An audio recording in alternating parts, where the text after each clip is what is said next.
ನಂತರ ಬೆಂಗಳೂರು ಫಸ್ಟ್ಗೆ ಮತ್ತೆ ಸ್ವಾಗತ. ನಮ್ಮ ಮೆಟ್ರೋ ಬೆಂಗಳೂರಿಗರ ಬಹು ನಿರೀಕ್ಷೆಯ ರೈಲು. ಮೆಟ್ರೋ ರೈಲು ಕಾಮಗಾರಿ ಆರಂಭವಾದಾಗಿನಿಂದಲೂ ಒಂದಲ್ಲ ಒಂದು ಕಾರಣಕ್ಕೆ ಸುದ್ದಿಯಲ್ಲಿದೆ.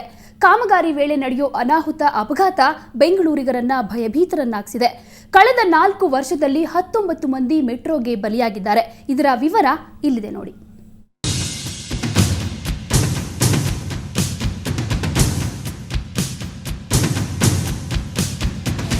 ಬಹು ನಿರೀಕ್ಷೆಯ ನಮ್ಮ ಮೆಟ್ರೋ ರೈಲು ಕಾಮಗಾರಿ ಆರಂಭವಾಗಿದ್ದೇ ಬೆಂಗಳೂರಿಗರಿಗೆ ದೊಡ್ಡ ಸುದ್ದಿಯಾಗಿತ್ತು.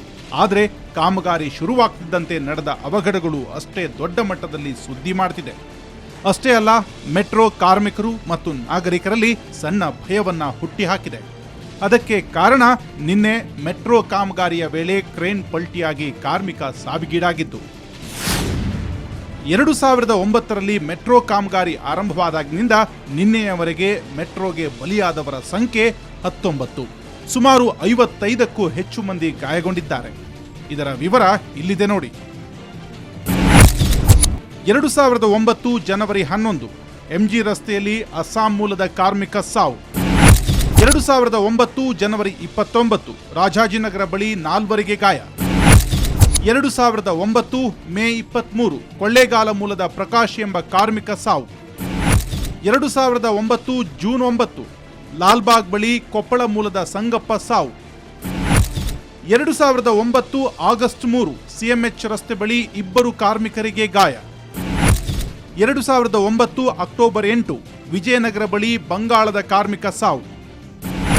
2011 ಮಾರ್ಚ್ 1 ಬಂಗಾಳ ಮೂಲದ ಬಿಕಾಶ್ ಮಂಡಲ್ ಸಾವು. 2011 ಆಗಸ್ಟ್ 3 ರೀಚ್ 2ರಲ್ಲಿ ವಲಸೆ ಕಾರ್ಮಿಕ ಸಾವು. 2012 ಮಾರ್ಚ್ 19 ಕೆಆರ್ ರಸ್ತೆಯಲ್ಲಿ ಕೈ ಕಳೆದುಕೊಂಡ ಕಾರ್ಮಿಕ ಪುಲಿಸಿಂಗ್.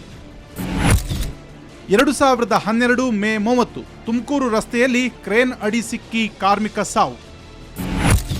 2012 ಜೂನ್ 16 ಎಸ್ವಿ ರಸ್ತೆಯಲ್ಲಿ ಬಂಗಾಳ ಮೂಲದ ಕಾರ್ಮಿಕ ಸಾವು.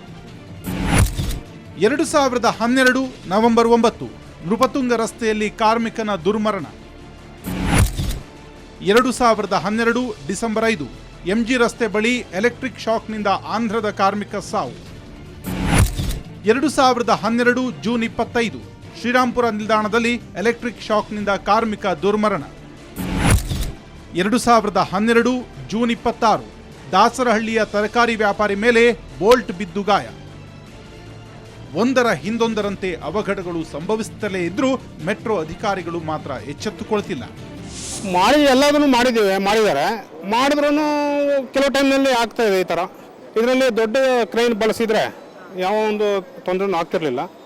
ಇದು ಕ್ರೈನ್ ಸ್ವಲ್ಪ ಚಿಕ್ಕದಿರೋದ್ರಿಂದ ಆಗಿಲ್ಲ. ಆ ಕಾರ್ಮಿಕರು ಮಾತ್ರ ಕೆಲಸಗಳು ಮಾಡ್ತಾಯಿದ್ರು, ಇದರಲ್ಲಿ ಯಾರೂ ಇರಲಿಲ್ಲ. ಅದು ಅವರ ದೊಡ್ಡ ಇದರಲ್ಲಿ ತೊಗೊಂಡ್ರೆ ಇಂಜಿನಿಯರ್ಗಳು ಮಾಡಬೇಕು. ಅದು ಕೆಳಗಿನ ಅಧಿಕಾರಿಗಳಲ್ಲಿ ಏನೂ ನಡೆಯೋದಿಲ್ಲ. ಇನ್ನು ಈ ಅವಘಡದಲ್ಲಿ ಜೀವ ತೆತ್ತವರು ಬಡ ಕಾರ್ಮಿಕರು. ಇಲ್ಲಿ ಕೆಲಸ ಮಾಡೋ ಕಾರ್ಮಿಕರಿಗೆ ವಿಮೆ ಸೇರಿದಂತೆ ಯಾವುದೇ ಸೌಲಭ್ಯ ಒದಗಿಸಿಲ್ಲ. ಮೆಟ್ರೋ ಕೊಡೋ ಸಂಬಳವೂ ಜೇಬು ತುಂಬ್ತಾ ಇಲ್ಲ. ಏನು ಮಾಡೋಕ್ಕಾಗದು, ನಮಗೆ ಹೊಟ್ಟೆ ಸಂಪಾದನೆ ಅಲ್ವಾ. ಗಾಡಿ ತೊಗೊಂಬರ್ತಾಯಿದ್ರು, ಅದು ಒಳ್ಕೊಂತು, ಏನು ಮಾಡೋಕ್ಕಾಗಲ್ಲ. ನಾವು ಹೋಗ್ಬಿಡ್ಬೇಕಾಯ್ತಲ್ಲ. ಏನು ಮಾಡೋಣ ಸರ್, ನಾವು ಮಕ್ಕಳು ಮರಿಯೋರು. ನಂಗೆ ಆಕ್ಸಿಡೆಂಟ್ ಕಣ್ಣು ಹೊಡಿದೆ, ಮೂಗಿದೆ, ಶೇಪೆಲ್ಲ ಹೋಗ್ಬಿಟ್ಟಿದೆ. ನಾವೇನೋ ಕಷ್ಟ ಬೀಳ್ಬೇಕಲ್ಲ. ಕಾರ್ಮಿಕರ ಸುರಕ್ಷತೆಯ ಬಗ್ಗೆ ಹೈಕೋರ್ಟ್ನಲ್ಲಿ ವಿಚಾರಣೆ ನಡೀತಿದೆ. ಕೇಂದ್ರ ಕಾರ್ಮಿಕರ ಇಲಾಖೆಯು ಕಾರ್ಮಿಕರ ಸ್ಥಿತಿಗತಿ ಬಗ್ಗೆ ವರದಿ ಕೊಟ್ಟಿದೆ. ಇಷ್ಟಾದರೂ ಕಾರ್ಮಿಕರು ಮತ್ತು ನಾಗರಿಕರ ಸುರಕ್ಷತೆಯ ಬಗ್ಗೆ ಮೆಟ್ರೋ ಅಧಿಕಾರಿಗಳು ತುಟಿ ಬಿಚ್ಚುತ್ತಿಲ್ಲ. ಬೆಂಗಳೂರಿನಿಂದ ಕ್ಯಾಮರಾ ಪರ್ಸನ್ ಲಕ್ಷ್ಮಣ್ ಜೊತೆ ಪಿ ಮಧುಸೂದನ್, ಸುವರ್ಣ ನ್ಯೂಸ್. 108 ಆಂಬ್ಯುಲೆನ್ಸ್ ಸಿಬ್ಬಂದಿ ಮತ್ತು ಸರ್ಕಾರದ ನಡುವಿನ ತಿಕ್ಕಾಟ ತಾರಕಕ್ಕೇರಿದೆ. ಮುಷ್ಕರ ಕೈಬಿಡದಿದ್ರೆ ನೇರ ನೇಮಕಾತಿ ಪ್ರಕ್ರಿಯೆ ಆರಂಭಿಸುವುದಾಗಿ ಸರ್ಕಾರ ಎಚ್ಚರಿಸಿದೆ. ಇದಕ್ಕೆ ಬಗ್ಗದ ಸಿಬ್ಬಂದಿ ಸತ್ಯಾಗ್ರಹದ ಬೆದರಿಕೆಯೊಡ್ಡಿದ್ದಾರೆ.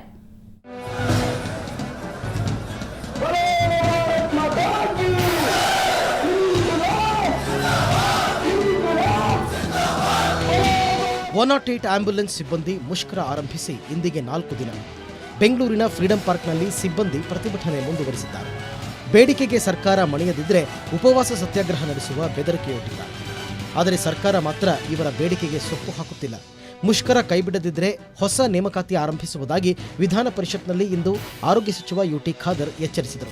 ಹೊಸ ನೇರ ನೇಮಕಾತಿ ಸಂದರ್ಶನ ಮಾಡಿದ್ದು ಸರಿಸುಮಾರು 350 ಸ್ಟಾಫ್ ನರ್ಸ್ ಮತ್ತು 410 ಚಾಲಕರುಗಳ ನೇಮಕಾತಿ ಪ್ರಕ್ರಿಯೆ ಕೈಗೊಳ್ಳಲಾಗುವುದು. 2. ಜೀವಿಕೆ EMRI ಸಂಸ್ಥೆಯು ಎಲ್ಲ ಜಿಲ್ಲೆಗಳಲ್ಲಿ ನೂತನ ಸಿಬ್ಬಂದಿ ನೇಮಕಾತಿ ಆಯ್ಕೆ ಮಾಡುವ ಸಂಬಂಧ ಜಾಹೀರಾತು ಪ್ರಕಟಣೆ ನೀಡಲಿದ್ದಾರೆ. ಈ ಮಧ್ಯೆ ಸಚಿವ ಟಿಬಿ ಜಯಚಂದ್ರ ಸಹ ಪ್ರತಿಭಟನಾ ನಿರತರನ್ನ ಭೇಟಿಯಾಗಿ ಮುಷ್ಕರ ಹಿಂಪಡೆಯಲು ಮನವಿ ಮಾಡಿದರು. ಜೀವಿಕೆ ಸಂಸ್ಥೆಯಿಂದ ನೌಕರರ ಶೋಷಣೆಯಾಗ್ತಾ ಇದೆ, ಇದನ್ನು ತಪ್ಪಿಸಲು ಕ್ರಮ ಕೈಗೊಳ್ಳುವುದಾಗಿ ಭರವಸೆ ನೀಡಿದರು. ಸಂಬಂಧಪಟ್ಟಂಥ ಆರೋಗ್ಯ ಸಚಿವರನ್ನ ಮತ್ತು ಕಾರ್ಯದರ್ಶಿಗಳನ್ನು ಕರೆದು ಇವತ್ತು ಚರ್ಚೆ ಮಾಡಿ ಅದರ ಜೊತೆಗೆ ನಾವೊಂದು ಕಾಲ ನಿಗದಿ ಮಾಡಿ ಆ ಕಂಪನಿಯವ್ರನ್ನು ಕೂಡ ಕರೆಸಿ ಇವ್ರಿಗಾಗಿರ್ತಕ್ಕಂಥ ಶೋಷಣೆಗಳು ಏನಿದೆ ಅಂತಕ್ಕಂಥದ್ದನ್ನು ಆ ಶೋಷಣೆಗಳು ಏನಿದೆ ಅಂತಕ್ಕಂಥದ್ದನ್ನು ವಿಚಾರ ಮಾಡಿ ಅದು ಒಂದು ತೀರ್ಮಾನ ಕೊಡತಕ್ಕಂಥ ಕೆಲಸವನ್ನು ಮಾಡ್ತಾರೆ. ಆದರೆ ಇದಾವುದಕ್ಕೂ ಒಪ್ಪದ ಸಿಬ್ಬಂದಿ ನಮ್ಮನ್ನು ಕೆಲಸದಿಂದ ವಜಾ ಮಾಡೋ ಬದಲು ವಿಷ ಕೊಡಲಿ ಅಂತ ನೊಂದು ನುಡಿದರು.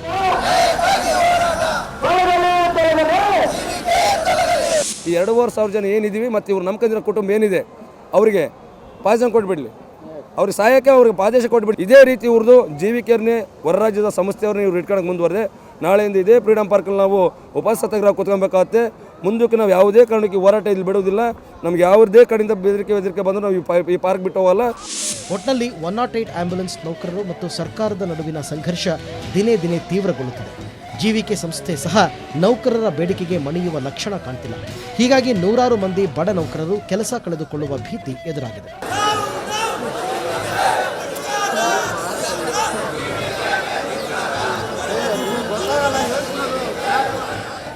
ಬ್ಯೂರೋ ರಿಪೋರ್ಟ್, ಸುವರ್ಣ ನ್ಯೂಸ್.